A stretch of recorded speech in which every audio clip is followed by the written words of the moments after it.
Hi, this is Dave Douglas. You're listening to the Greenleaf Music Podcast, A Noise from the Deep. Thanks for joining us. Episode 42, I believe, and you can get all the episodes for free at iTunes and at our website, greenleafmusic.com. Today we're talking to the great tenor saxophonist and composer James Brandon Lewis. But I just want to mention that we do appreciate getting mail from listeners. Send an email to podcast@greenleafmusic.com. And you can rate us and review us. Obviously, we hope for your positive reviews, but you never know. But anything at all, it's good for us to know. I was just talking to James here about how you do these things in isolation, and so it's good to hear from people, and thank you for listening. So we're going to get going with this episode with James Brandon Lewis, who, importantly, I think, is originally from Buffalo, New York. From Buffalo, New York, yes. Hello, everyone. Welcome. Yes, thanks for having me so much. How does Buffalo fit into the musical side of your life? Just growing up there, just very varied musical experiences. My mom definitely was like an early influence. I mean, she sang, not professionally, but she had an opportunity, but decided not to go that route, and she was a teacher. But she used to just take me every week to Albright Knox Art Gallery in the summertime. Oh, they great. have jazz, and I got to hear a lot of different cats. I've been there, yeah. It's I didn't know about it, but a couple years ago. Really beautiful experience. And so she just sort of engulfed me into music, and I responded because, I've always loved music, especially the emotional content of it. And so that led to me going to performing arts school, Buffalo Academy for the Visual and Performing Arts from 5th grade to 12th. And I studied with a gentleman outside of school, Carol McLaughlin, who was basically like peers to, I would say, he's affiliated with this guy, Alvin Shepard, who was responsible for teaching Grover Washington Jr. And Alvin Shepard is a legend in Buffalo, and was running with people like Dizzy Gillespie and Miles Davis at an historic place in Buffalo called the Colored Musicians Club, which still exists, and of course was formed at a time when there wasn't, for Black Americans, inclusion into the regular union. So they decided to have their own union, their own club, and it still exists today. So that was my whole introduction. My mom was like heavy into smooth jazz and different things. And, once I started private lessons, it was more like, okay, go to Record Theater, which unfortunately is closing. One of the locations is closing. A store owner died. Part of I think it's across from the University of Buffalo. I went to Record Theater. I picked up a Charlie Parker record. It was like the Charlie Parker All-Stars or something like that. And I remember, my first response was, I kind of looked at my saxophone, and I don't know if inspired was the word. I was more intimidated because I said, wow, like, is this what the saxophone is supposed to sound like? And then later on the inspiration came. But Buffalo has a rich history. I mean, Alvin Shepard, Charles Gale, Annie DeFranco, Rick James. There's also a good music school there too, isn't there? Yeah, there's there's Eastman School of Music, which is in Rochester, and then you have University of Buffalo is pretty good, and Buffalo State is good for like music education, music teachers, and teachers in general.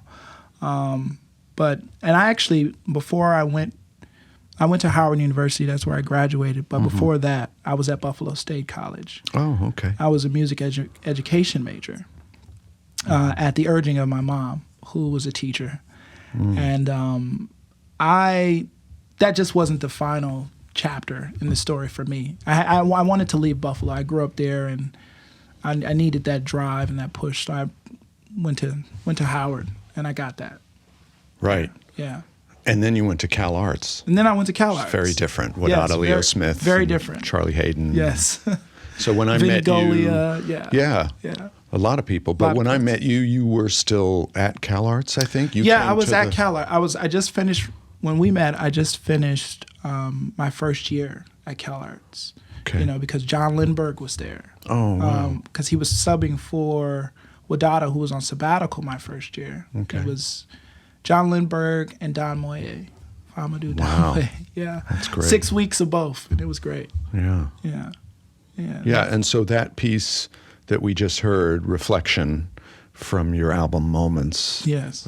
which is 2010. Right. I think you were writing it when you were at Banff. Yeah, I was writing. I was still working on it at Banff, and I brought it in, and we talked about just some compositional ideas to keep the melodic line flowing if it repeats, changing the chords where the chords are moving. And so I was like, wow, this is cool, and that's something that stuck with me, and that was one of the things at Banff when you and I met. That was just a beautiful experience. A lot of beautiful experiences, but yeah. I'm glad that glad that I heard you, but also that you had a good experience there. No, it was beautiful. I mean, I connected with a lot of the faculty there, which was also Moments. That album was made in 2010. It was also during that time at Banff that also an aunt of mine was very ill, and she ended up dying. So I I was immersed in Banff, but my head was all kinds of places. But then, out of that, I decided not to wait and to start putting my music out. Like after that, after she passed, it was like, okay, I'm not waiting on the call. I'm going to make. And then that's when Moments came out in 2010, because she died in 2009. So it was really like, That's a heavy moment of inspiration. Yeah, when you lose someone it was and serious. You have to say something. And, I mean, in a way, I was listening to your record, the more recent record, Days of Free Man. Right.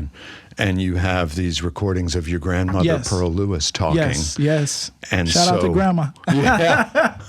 Yeah. I wanted to play some of that, but how did that? Basically, I had this thing about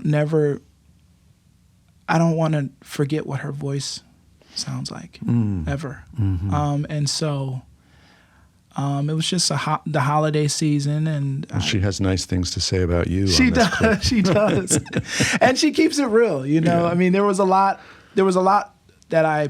of conversation that I did not include, but my grandmother's definitely has her own way of thinking and being, and especially for her generation. I mean, she'll be 80 soon, and her views on even politics were like, well, I don't see any of these politicians helping me build my house, because her and my grandfather built their house from the ground up, and she just had different outlook on life, and on top of that, I wanted to include her just because, just to show that that bridge between generations, that it's not that different, and what they're saying is important, and it means a lot to me. A lot of times we're always like, well, they're old, or this person is this, and and we sort of lose that connection. But I also, when I first heard this album and the name Days of Free Man, I didn't know that it referred to Freeman Street in Freeman Buffalo. Street. Yeah, I grew up on Freeman Street in Buffalo, New York. So all of this tying into the recordings of your grandmother, it's a fairly personal statement. Yes, definitely personal. So let me just, awesome. So we're not just talking about it. Awesome. Okay. So we'll play Break 3 from the album, and then we'll play a little bit of Lament for J-Lu. Yes. Awesome. All right. Thank you. It wasn't so bad, because I knew how to love. I understood love. I was taught. Is that freedom? Love? And trained. Yeah. I was trained by two parents that were God, and taught me how to understand what love was all about. And then I took on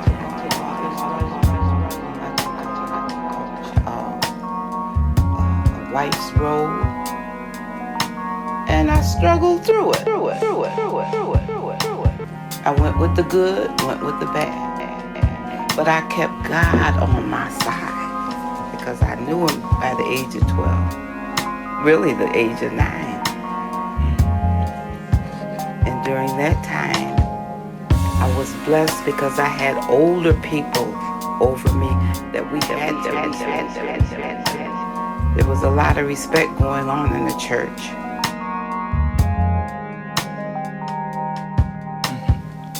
My first grandson, the most gorgeous, and respectable young man growing up.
Lament for J. Lou from the album Days of Freeman by James Brandon Lewis. Yes.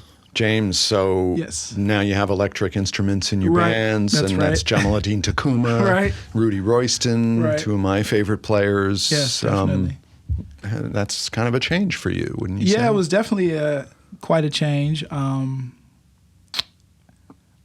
know that, well, speaking of this composition, I wrote it for my dad, and I really needed it. It had a lot to do with, your compositional plate, like your tools and what you would like to happen in the music. And so I wanted a very kind of rock-esque vibe to it, but still open. And so Jamaluddin, it was kind of, recommended to me by some folks, and I was like, okay, cool. I think this is also with his work with Primetime, of course, Ornette. I really dig a lot of that stuff. And then Rudy Royston, I met through J.D. Allen, who was also an amazing tenor player that, I really have much respect for, and we communicate and talk about composition and different things. So I just felt it was the right fit, and I'm basically chasing energy, really. I mean, I think the electric instruments, it can be fiery with acoustic instruments, but the electric is more like there's just a certain kind of crunch, kind of electric feel to it that Maybe you think more immediacy, more impact. It's more impact. It's more like in your face. So I felt that would be cool. And plus, I like, even from my first album, Moments, I like this kind of funk and hip hop and rock elements and mixing it with free. So that's what I want. That's what I wanted. I wanted a different a sound to bring it current, or maybe current isn't the right word, but we associate sometimes with electric instruments. If someone goes from acoustic to electric, oh my goodness, what are they doing? And for me, I kind of embrace the challenges of music. I don't going to keep making the same record over and over again just because it might sound like the thing to do or or the right thing to do. I'm going to challenge myself, and it was challenging. I mean, for instance, the kind of hearing that you need to play with an acoustic bass is completely different than when you're playing with electric bass. I mean, there's electric bass is like pretty spot on. Like once they're in tune, it's like bam, And so me having to be aware of that and adjusting to that, where acoustically, an acoustic bass, the overtones and everything is ringing just differently. It's kind of hard to explain, but for the most part, so there were many different challenges. I think I know what you mean. And when you say chasing energy, I mean, there's always a spiritual aspect in your work, acoustic or electric, and it just feels like it's a way that you feel like you're able to project that feeling of the spirit. Of course. And you've talked about your church. Your grandmother certainly talked about the church. Yeah, definitely.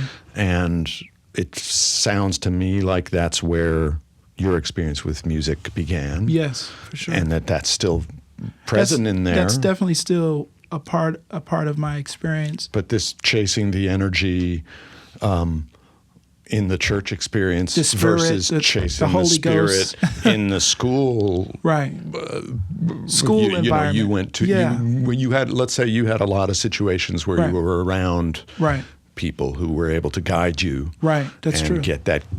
That's true. So do you see a difference? I would say that there's definitely a difference. I've been fortunate enough when I went to CalArts to have professors who also, had the spiritual component, like Charlie Hayden and Wadala Leo Smith. Yeah. We would talk a lot about, yourself in relationship to the music, going for hikes, going for walks, being in tune with yourself and your environment, mapping yourself, mapping how you feel within the context of life, and then however that mapping, you would then try to compose with that feeling, to try to capture that feeling, but with notes.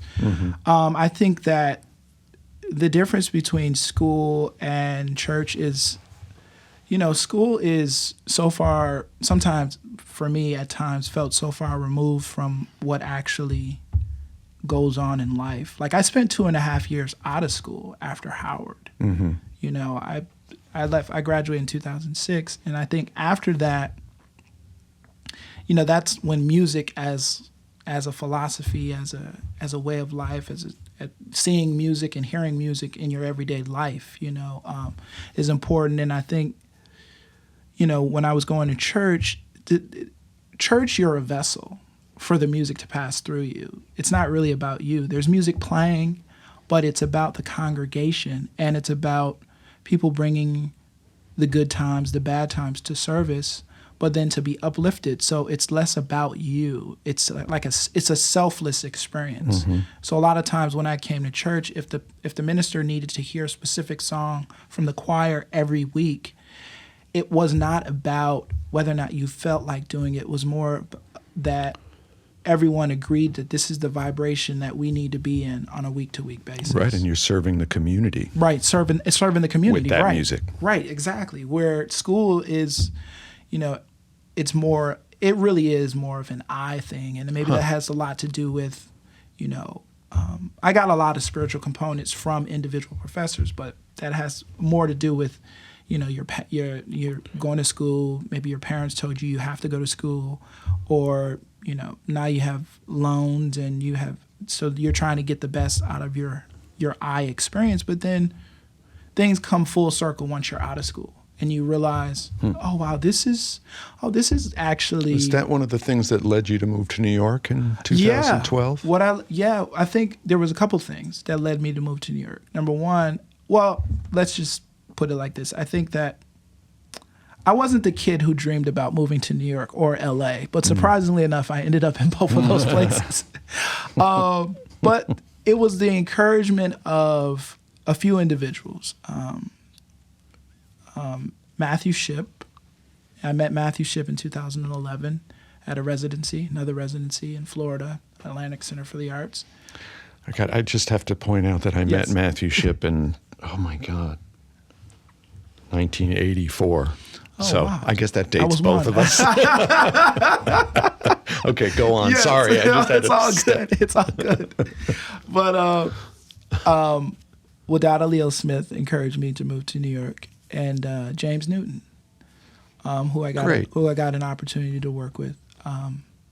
All those individuals I got an opportunity to work with in different capacities. And Wadada wanted you to move to New York. Yeah. Just because he felt that's where the opportunities for you Yeah, to he felt pursue like- your path. Yeah, I mean, him and James Newton were like, Uh-huh.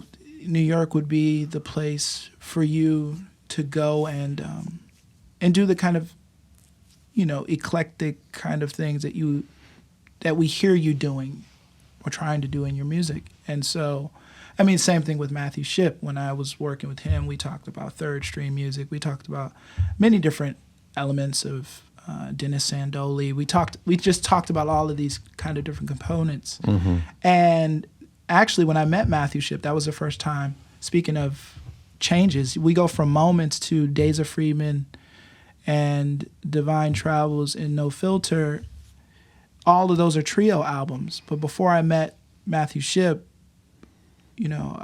I didn't really have a clue necessarily that I could just play with a bass and a drum until I met him, and he brought some people from Sam Rivers, who played with Sam Rivers, to the residency, and he's like, well, just play with bass and drum. I said, okay, cool, And so that opened up another world. Oh, this would have been in Florida then, Yeah, in right? Where Florida. Sam lived. Yeah. And Yep. he had a great band. Yeah.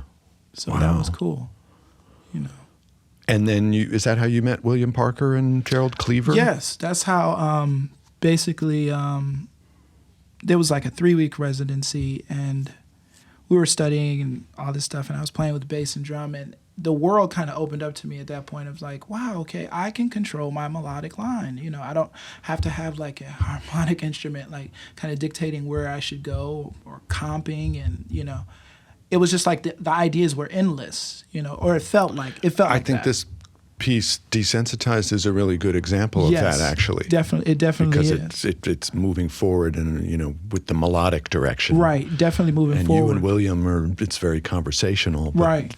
Between all three of you, really. Right. No, that was a beautiful experience. And Matthew was like, "Oh, you should record with William and Gerald." And at the time, I was like, "I mean, they don't.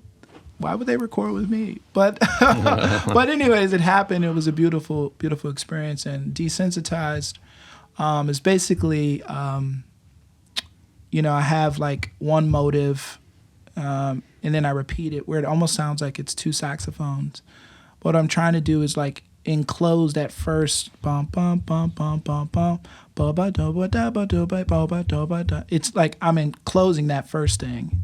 That's the second time around. So that was something that, or just the whole process of maybe accompanying myself or trying to make 2 saxophones, and not so much like bass or figure bass kind of thing or polyrhythmic. Just thinking I'm going to play one phrase and then try to enclose that phrase within another. So yeah. Let's hear some of that. Cool. Desensitized.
Desensitized. It's Yeah. great. James Brandon Lewis. So William Parker and Gerald Cleaver. Yes. And on this record, you did a medley of spirituals. Yeah, I too, did a right? medley of Wade in the Water and Sometimes I Feel Like a Motherless Child. And basically, I mean, this kind of thing that we do, even though, it's very improvisational and free,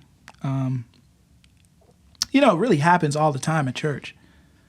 It really does. Like where you're playing a piece and it morphs into another piece. I see. Yeah. I mean, yeah. it's just like, Right. kind of in the flow of a service, Mm-hmm. really, when people are getting excited in the church.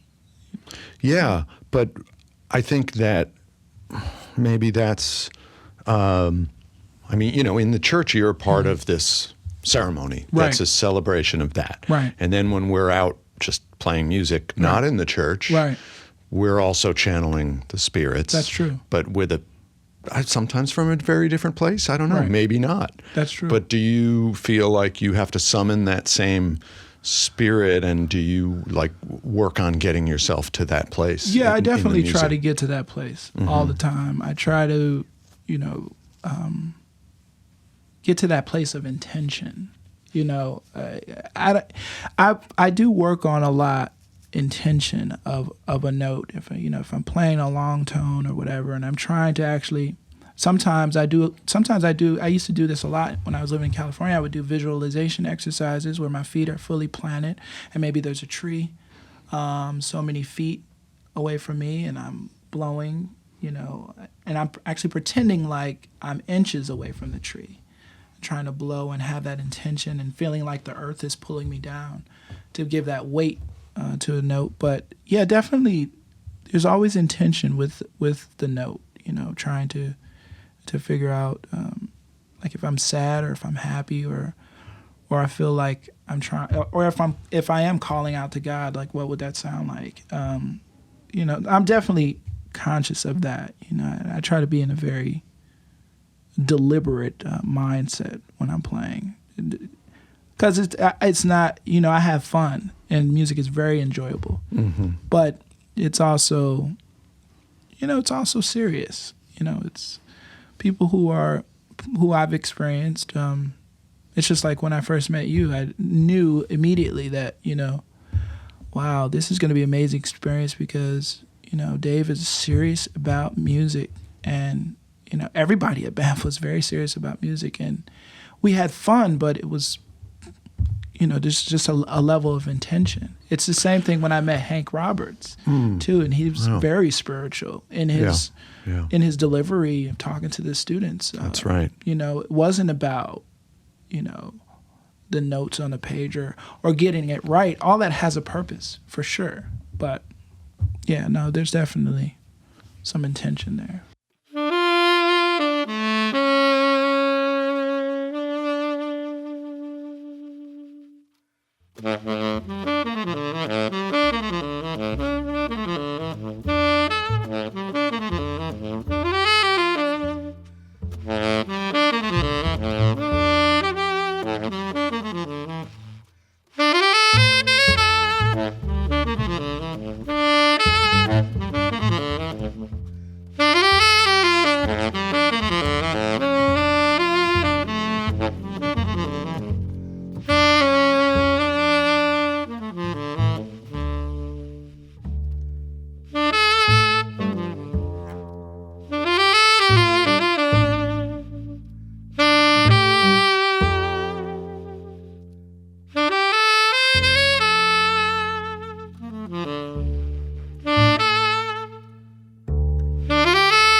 Waiting Child in the Motherless Water from the James Brandon Lewis album Divine Travels with William Parker and Gerald Cleaver.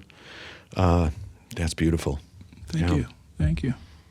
Yeah. Yeah. It's hard, talking about the spirit in music, and then you hear the music, and it's Right. kind of like, okay, well, Right. we are here to talk. Right, exactly. You were saying something about... No, I was saying when I, as far as eclectic music taste and just different music that can touch you, I remember in our first interactions and you bringing in, I think it was Dogan A.D., Terry Riley's NC. Julius Hemphill. Yeah, Terry, Julius Hemphill, right. He used to play NC. And I was like, wow, this is cool. And it fit, that time period in my life fit everything that was happening when I first went to CalArts.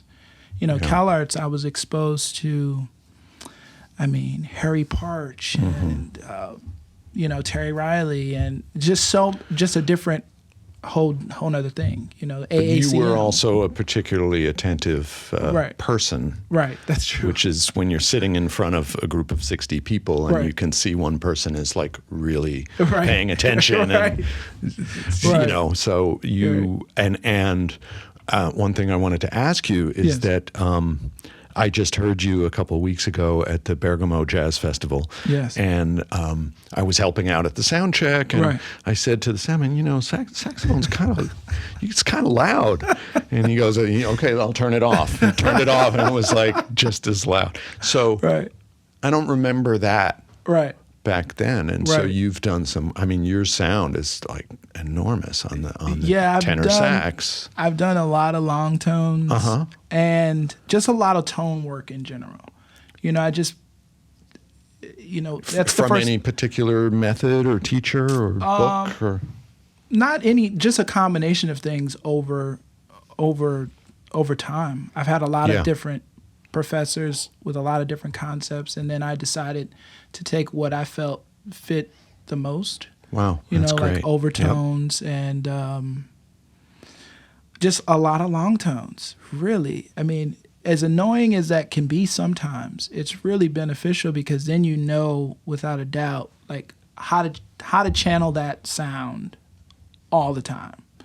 Now I'm still doing long tones because I'm not there yet in my mind, but I'm still Me neither. right. I'm still doing long tones. Right. I also feel like it's how you get to know your instrument. Right. Each note That's has true. a different weight and That's true. feeling and intonation, and so Right. when you spend a lot of time, You spend a lot of time and just drive the neighbors crazy. Right, exactly. You have to have a concept of sound. I know that I've always been attracted to O sounds, like O. Like if I hear Sonny Rollins, it's very O. Dexter Gordon is very O. John Coltrane to a certain point is very O, but then you hear a lot of E in there too. So I started to pay attention to that more, like what even. Speaking of which, at the time when I met you, that summer I was listening to a lot of Wardell Gray and Dewey Redman, who also have a lot of O in their sounds. Like round. A very warm. round sound, Yeah. right, as opposed to E. Right. Now, sometimes, of course, when I'm playing, I'll go into an E sound, but that has more to do with my time playing at church and hearing that Leslie. Like if you hear vibrato in my sound and it's sometimes can be a little hyperactive, it's from hearing that Leslie as a kid, and I'm not going to try to get rid of it. I do my long tones and try to have as even a tone as possible. But those are the things that make me who I am. So, That's great. And it leads to this other question of you're now pretty involved in hip-hop influences Yes. and rap and using the human voice on your records Right. and spoken word, but also rap. And, blending with this other information right. that comes from a different place. Right. Is that something that you consciously, or is it just I think it was around. Like as a kid, it was around. I wouldn't say that I was like completely engulfed in hip hop. I was definitely like a quirky kid. You could find me singing Temptations or Boys to Men, or then I'm listening to Rashid Ali and John Coltrane. So I had varied musical experiences, but I think for me, what attributed to this examination of hip hop later on in my life is just reflecting on Buffalo and my childhood and Days of Freeman, that whole essence of trying to get those rhythms, different rhythms and different approaches, those interludes. A lot of hip hop music has interludes and has speaking in it, especially the early 90s. And I was checking out a lot of different albums too from, I had to do my research. I didn't want to just come up with this. It's just, that's how I stumbled on. So what artists are we talking about here? I mean, Bamako Love is on the album, and that's 1985 Don Cherry Homeboy. He made this album Homeboy, and he's rapping and stuff. And then some Donald Byrd stuff, Greg Osby, Combustication, from Medeski, Martin, and Wood. So, just a lot of varied, Courtney Pine, Branford's attempt. I checked out a lot of different albums, and I wanted to make sure I was not repeating. And then on top of that, the whole influence is I also have an older brother who's 7 years older than me. So I didn't have to think about how to do it. I just had to remember what those sounds sounded like because he was always playing hip hop. He was definitely into hip hop. And I was just naturally just a little kid, like any other little kid, picking up the information that's around me. And he's a teenager. And I remember my mom saying, hey, can you turn that down? It's Saturday morning, we're trying to sleep. So. But you blend it with a lot of free playing too. Right, that's true. Just kind of a unique element to it. Yeah, I was thinking about that recently. There is a point in what I feel, and so I've just not discovered, but in playing, that if something is in a certain key, you could have almost like a speech pattern, or like if you're pretending in your mind that you're a rapper, you can sort of use any note to go over anything because it's how you're inflecting it, just like how the human voice is. The human voice isn't necessarily like in a specific key, So so you're using like a speech inflection. Yeah, speech inflection, sort of almost like if I was a rapper, if I'm, there's a lot of examples. Would you say this new record, No Filter, is even further into that zone? I would say that it's still in there, but then it's like maybe even leaving that somewhat, because we're hard hitting, it's grittier, and it's more in your face. Once again with the energy, because these individuals I've been working with for 2 years, and we didn't have anything on. We didn't, as a unit, because I felt like we've been practicing, which is important, shedding together. And I wanted to document that. And I didn't want it's called No Filter for a variety of reasons. The basic reason is like no hoopla, no pop and circumstance, or having the cover of the album, not the one that's going to come out in June, which is the physical release, but the digital is just selfie, like. We kind of live in this day and age where you don't have to have a whole bunch of hoopla to put out the music. The music was recorded in 48 hours, and so. But after 2 years of practicing. Yeah, but after 2 years of practicing, right. But that's, Right. I mean, they're trying to rename the Williamsburg Bridge the Sonny Rollins Bridge. I heard that. Because that's where he spent. That's pretty awesome. Why not? So they all live in New York too. And you. Right. Well, I'm the only one that live. I live in New York. They live in D.C. Oh, okay. Well, I met them. I met the bass player at a gig, and was it 2012? He was playing with Ross Moshe and Wow. and Will Connell. Oh man. You Wow. know, rest in peace, Will Connell. Yeah. They were playing at the Breck Forum, and he was playing upright, Luke Stewart, and I was like, wow, okay, this guy. And you know, I vibed with him. I felt like it was a good connection. I had played with other people, and I still play with other people, but it was just something about Luke, and then It seems like a great trio. yeah, like no, tight. it was really. Let's hear a little great. bit, and then we'll talk Definitely. a little more. So this is a track from this new release, which is out digitally, Right. and it's coming out on LP and CD June 9th. in June Yep. June. of this year, 2017. Whenever you're listening to this podcast, Right. So this is Raise Up Off Me.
Raise Up Off Me from No Filter. Yes.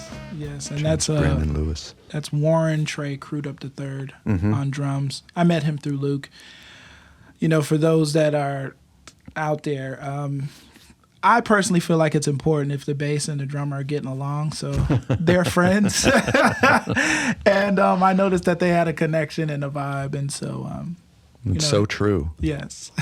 It's really true. But, you know, I think there's probably examples in the history of the music where you could think of two people that didn't get along at all. Yeah, probably. And yet it made the energy in the music even more. That's true.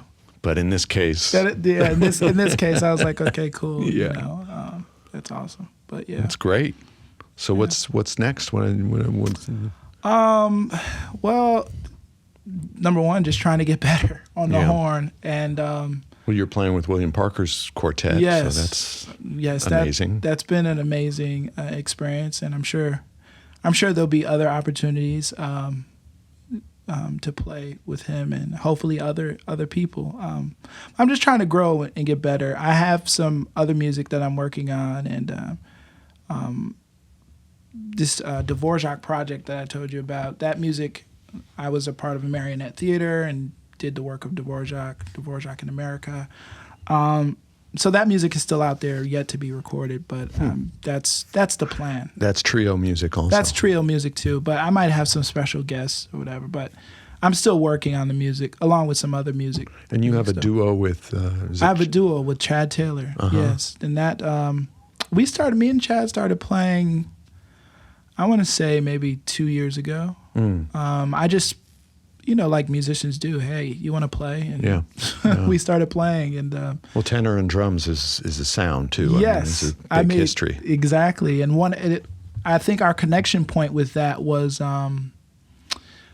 what was it? The Dewey Redman album with Ed Blackwell. Was it Black and Codona, Red? is it? I No, think. maybe that's with Don Cherry. Yeah, Yeah. I know. I can't Yeah. remember the name of it. Yeah, but Somebody will write that was in, our, hopefully, I know, and tell right? me what it was. That was our connection point. Oh. And we were talking about that album, Wow. and it's like, wow, okay, and so there's I'm sure there's plenty that I'm missing, but yeah, that's a really good vibe, and Chad is amazing drummer. I mean, I was listening to, not too long ago, listening to the stuff that he played with. He used to play with Fred Anderson back a long time ago. Mm-hmm. I said, wow, man, So there's definitely a bond there, and I was, so hopefully we have that. That's another Great. record that's out there. Well, if people want to hear more, your website Yes, is really jblewis.com. cool. And there's a lot of good information there, and music and videos, and Yes. so I guess we'll go out with another track from No Filter. But I just want to say thank you for joining Thank this. you so much. It's really great to hear it. Thank and you. The saxophone playing is amazing, but also the concept and the composition and the group dynamic yes. of the music Yes. is really it's really important Yes. these days, Yes. especially. We Thank got to you stick so much. together. So thank you. All right. All right. We are Lakes